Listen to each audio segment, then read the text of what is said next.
Hello, मी वंदना बनकर, अध्यक्ष सत्यशोधक महिला महासंघ महाराष्ट्र राज्य।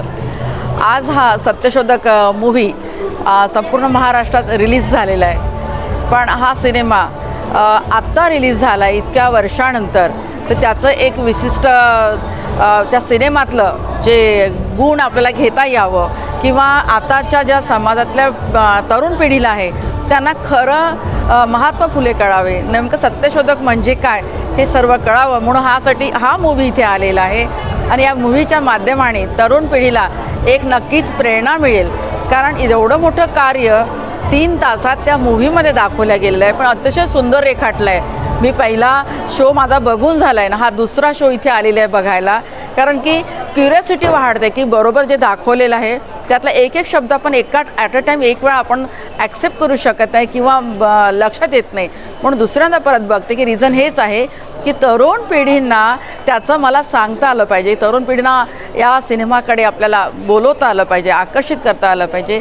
पुस्तक वाचायची गरज पडणारे अतिशय सुंदर अभिनय केलेला आहे जे महात्मा फुले झाले, संदीप कुलकर्णी, त्यांच्याशी मी भेटलेली आहे। मला फार आनंद झाला की संदीप दादांनी हा मूव्ही महात्मा फुलेंच्या रूपात इतका सुंदर रेखाटला हुबेहूब की आम्ही 2.5 तास अक्षरशः न हलता अगदी संगम टॉकीजमध्ये बसलो होतो। तर आपण सर्वांनी बघावं आणि आपल्या पूर्ण फॅमिलीसोबत यावं आणि हा मूव्ही बघावा। हा एक त्याला काय म्हणता येईल, महात्मा फुले म्हणजे एक साहित्य आहे। महात्मा फुले नुसतं नाव नाही आहे, महात्मा फुले म्हणजे एक साहित्य आहे। त्यांनी केलेलं जे कार्य आहे अवघड तर फारच होतं, त्यावेळेला इतकं अवघड होतं तरी त्यांनी सक्सेस करून दाखवलं। आणि त्यामागची आम्ही लोक बघितले की लखुजी जाधव जे लहानपणापासून हे त्यांच्या हाताखाली तयार झालेत। सेकंड म्हणजे आपल्या फातिमा शेख ज्या त्यांच्यासोबत होत्या, शिक्षिका झाल्या।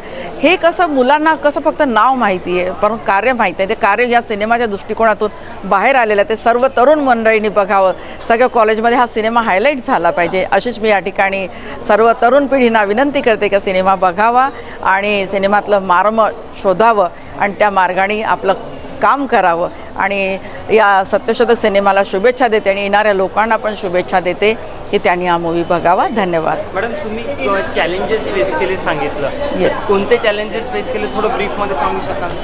बापरे, चॅलेंजेस म्हणजे फार कठीण चॅलेंजेस होते। चॅलेंज म्हणजे आत्ताच आपल्याला लोकांना त्रास होतो आहे, त्या मूव्हीमधला एक भाग गाळण्यासाठी धमक्या येतो आहे। आता नाव घेणार नाही मी त्याचं, मूव्हीतलं तुम्हाला बघितल्यानंतर लक्षात येईल। आता जरी असं होत असेल तर विचार करा तुम्ही त्यावेळेला काय होत असेल। आणि त्याच्यामध्ये पॅरालिसिस जेव्हा मारला होता यांना महात्मा फुलेंना, तरी त्यांचा तो पूर्ण सत्यधर्म पूर्ण लिहून व्हायचा होता आणि मग काय करावं, कोणी लिहिणारं नव्हतं, तर त्यांनी लेफ्ट हँडनी लिहिला की ते माहीत नसेल कोणाला। हे अतिशय म्हणजे अक्षरशः म्हणजे ते बघून आता मी बोलते ना मला काटे त्या हाताला। विचार करा तुम्ही मूव्ही बघाल तर कसं वाटेल, म्हणून म्हणते की एक सेकंद इकडे ते बघावंसं नाही वाटलं। 2.5 तास खेळून होतं अगदी एकसारखं, कुठला शब्द येतोय, काय बोलतील, काय करतील म्हणून। म्हणजे अक्षरशः एवढं मोठं त्यांचं कार्य आणि आपण सहजपणे लोक त्यांना विसरतोय।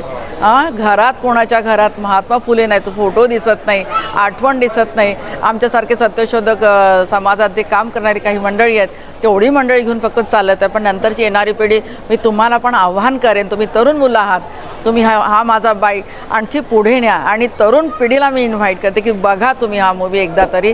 असे तर कितीतरी पैसे आपल्या इकडे तिकडे जातात, पण अक्षरशः बघा तुम्हाला महात्मा फुले कसे होते, ते सावित्रीबाई कशा होत्या त्या, हे सगळ्या हे बिलकुल चॅलेंजच आहे। नेमकं मला आताच काटे येतात तेव्हा विचार करा तुम्ही। मी आणि म्हणून मी या ठिकाणी दुसऱ्यांदा आली आहे बघायला।